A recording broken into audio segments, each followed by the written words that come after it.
মদিনার উপকণ্ঠে ছিল একটি ছোট গ্রাম। সেখানে থাকত হাসিম নামের এক যুবক।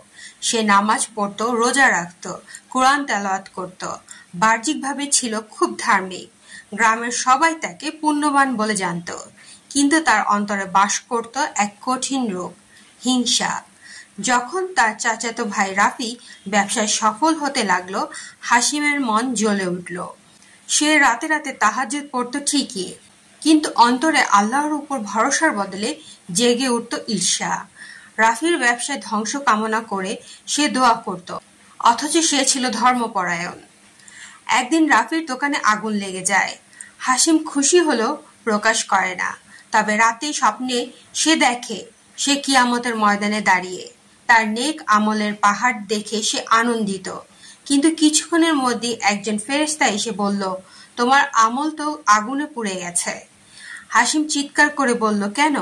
আমি তো নামাজ রোজা সব করেছি। ফেরেশতা বলল, তুমি হিংসা করছো, মিথ্যা বলছো এবং রাগের বশে অনেককে কষ্ট দিয়েছ। তোমার হৃদয় ছিল অপবিত্র, তাই আমলনামা পুড়ে গেছে। হাসিম কেঁদে উঠে বলে, হে আল্লাহ, আমাকে আরেকটা সুযোগ দাও। চোখ খুলে যায় তার।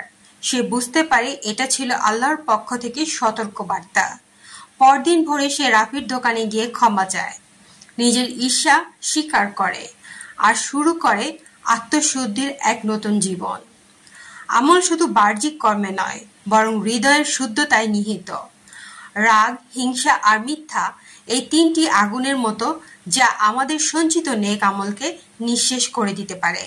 তাই নিজেকে যাচাই করুন, আমলনামা পূর্ণ হোক আল্লাহর সন্তুষ্টিতে, না হোক ধ্বংস অদৃশ্য আগুনে। যদি গল্পটি আপনাদের হৃদয় ছুঁয়ে যায়, তবে একটি লাইক দিন। কমেন্টে লিখে জানান আপনি কি শিখলেন। আর বন্ধুদের সাথে শেয়ার করুন, হয়তো কারো হৃদয় বদলে যাবে আপনার শেয়ারেই। জাযাকাল্লাহ খাইরান।